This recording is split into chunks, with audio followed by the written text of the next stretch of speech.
प्रिय स्टूडेंट, इसके अगले वीडियो में पद्मा करके हमने 4 पद पढ़े थे। इसमें बाकी के 4 पद और पढ़ेंगे। हमने छोटे छोटे वीडियो बनाए हैं पीपीटी के, और उसमें एक पंक्ति में थोड़ा यूँ था, तो उसको पीडीएफ में आपको सुधर के मिल जाएगा। एक पंक्ति में थोड़ी पंक्तियाँ लिखनी रह गई थी बाकी। अब आगे कवि जो है पद्माकर, वह फिर भक्ति और मोह माया की बात कर रहे हैं। यहाँ कवि का जो अंदाजे बयां है वो भक्ति की तरफ है। कफ वात पित्त मूल मूत हाड़ नस मांस रुधिर जहाँ छाया है, ये ऐसो निंद रूप नारिन को 300 प्रेम पगाया है। नारी के रूप की निंदा तो भक्त कवियों ने भी की है, और यहाँ भी पद्माकर नारी के रूप की निंदा ही कर रहे हैं, पर वो भक्ति के संदर्भ में कर रहे हैं। वैसे इन्होंने सुंदर नायिका भेद के चित्र और श्रृंगार के चित्र खींचे हैं, इसलिए इनकी इस बारे में ऐसी ही मति ऐसा नहीं मान सकते। लेकिन ये इन्होंने फिर भी इस नारी के शरीर को हाड़ मांस का पुतला कहा है। कप वात पित्त मल मूत हाड़ नस मांस रुधिर जहाँ छाया है, यानी स्त्री के शरीर में इन सारे से भरा हुआ है। ऐसे निंद रूप नारिन को, ऐसा नारी का निंद रूप है, निंदनीय रूप है, और जिससे कि प्रेम में तू पगाया मतलब डूबा हुआ है। शुभ सुंदर श्याम सरोरु लोचन राम न मन में आया है, और तेरे मन में अभी तक सुंदर शुभ श्याम कमल के समान नेत्र वाले राम का नाम या राम की मूर्ति तेरे मन में अभी तक नहीं बस पाई है। तू सिर्फ उस स्त्रिया के रूप मोह में ही बंधा हुआ है। अब बचत विचार कहे यह ईश्वर की माया है। अब तेरे पास क्या बचा है, तू विचार कर रहा है, यह तो सारा संसार ईश्वर की माया। ईश्वर ही खुद चाहते थे कि तुझे इस तरह से मतलब मोह माया में फंसाए रखे। तो ये भी ईश्वर का ही एक मतलब माया है, जो तेरे पास क्या है कि अब बचा हुआ जो समय है इसमें विचार कर ले और ईश्वर का नाम ले ले, तो ईश्वर का स्मरण कर ले। अब तक तो तू जिसमें डूबा रहा, कोई बात नहीं। और कई भक्त कवियों ने भी इस नारी के बारे में कहा है, हम सब जानते भी इस बारे को लेकर। कबीर ने भी कहा है, केरी के नक बसत बीसी बचत है मुख बसत भुजंग। केरी के नक बसत मुख बसत भुजंग, बीची के पूंछी बसत नारी के सब अंग। इन लोगों ने सबने नारियों की निंदा की है, पर नारियों की निंदा करने पर भी नारी कोई दोषी नहीं है इसमें। वस्तुतः हम लोग सांसारिक सुख वैभव विषय वासना में डूबे रहते हैं, वह बात है। और उन्हीं का जिक्र किया गया है कि सांसारिक विषय वासनाओं से दूर रहना चाहिए। अब अगले पद में भी कवि वही रामायण की बात कह रहा है। यह भी भक्ति का संबंधी पद ही है, और रामायण की बात में वो कवि कह रहा है कि कई थी बिरंची भई बामन पगन पर। ये जो कथा है बिरंची विधाता ने कही थी, और वामन पगन पर, वामन अवतार के कदमों से ये क्या है, चरणों को छुआ इन्होंने, विष्णु के चरणों को छूकर फैली फैली फिरी इस शीश पे सुगत की। और ये इस शीश यानी वामन के रूप में विष्णु के अवतार को, विष्णु के चरणों को छूते हुए ये भगवान शिव के मस्तक पर फिरती रही, मतलब मस्तक पर चढ़ गई है। इस शीश पे सुगत की,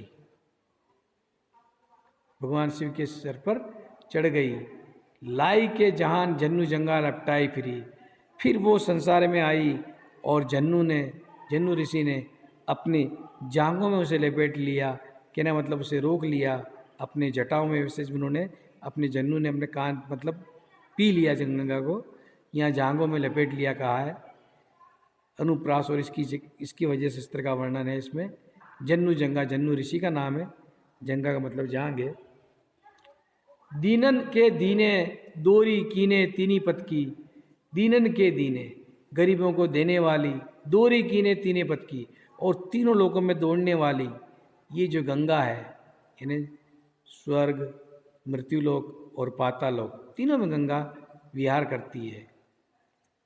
कह पद्मा कर सु महिमा कहाँ लोक हो, पद्मा कहे ऐसी इस गंगा की यश का गान, इसकी महिमा का गान मैं कहाँ तक करूं। गंगा नाम पायो सही सबके अर्थ की, इसने सही अर्थ में गंगा नाम पाया है और ये सबके काम की है, सबके मतलब काम आने वाली है।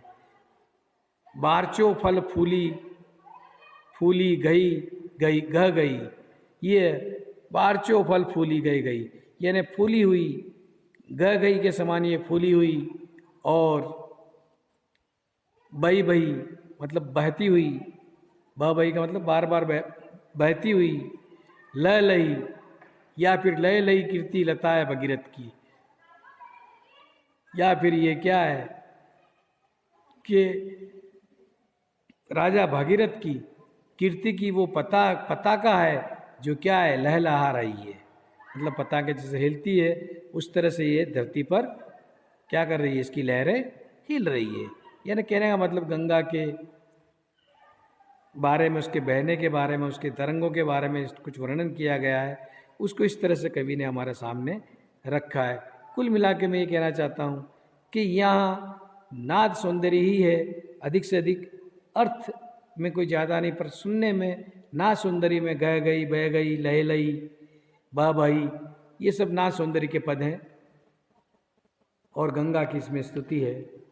अगला जो पद है देखते हैं वो किसका है। ये है वसंत ऋतु के आने पर किस प्रकार प्रकृति में परिवर्तन हो जाता है, वही बात कवि यहाँ कर रहा है। और ये भांति कुंजन में गुंजरत भौर भीर, के कुंजों में, उपवनों में भंवरों की जो भीड़ है, भंवरों का समूह है, और तरह से ही गुंजरा क्या कर रहा है, गुनगुना रहा है।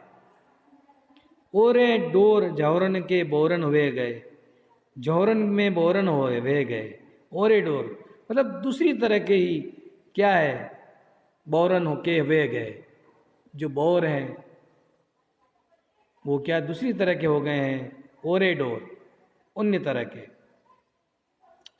कहे के पद्माकर सू ओरे भांति गलियान, छलिया छवीले छेल और छवि छुए गए।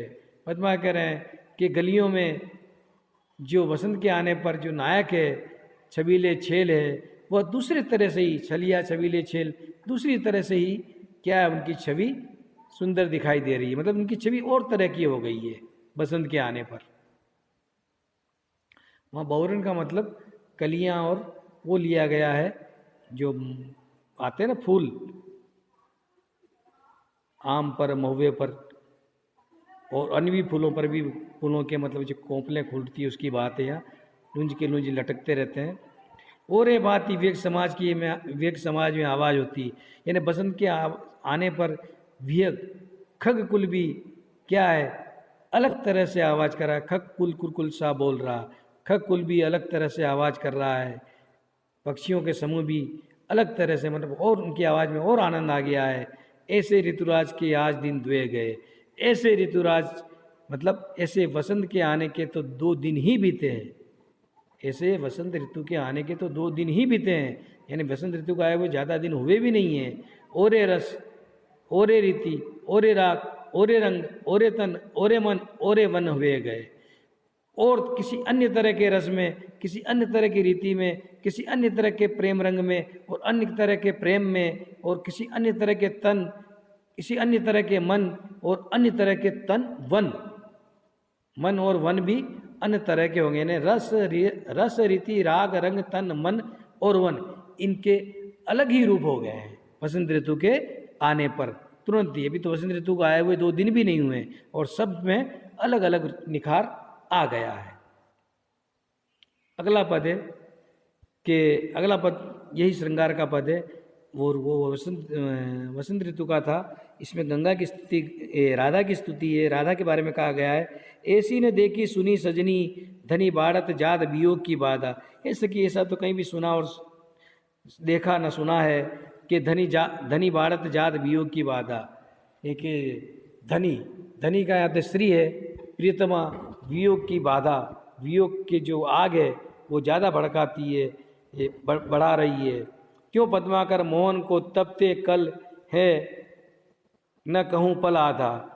पद्माकर कह रहे हैं कि कृष्ण को, मोहन को तब से थोड़ी देर के लिए, पल आधा का मतलब थोड़ी देर के लिए भी चैन नहीं मिला है। कल का मतलब चैन नहीं पड़ा है। लाल गुलाल गलागल में, लाल गुलाल गलाधल में मतलब के ढेर में, मानो दीर्घ ठोकर दे गई रूप अगाधा। अत्यंत रूप से सजी हुई या रूप और सौंदर्य से युक्त राधा क्या हुई, नेत्र रूपी ठोकर को मार कर गई हो, के गई चेटक सी और जादू सा करके चली गई हो। मन ले गई राधा, और राधा श्री कृष्ण का मन चुरा कर ले गई। यहाँ भी फिर नाच सौंदर्य है, मन ले गई राधा।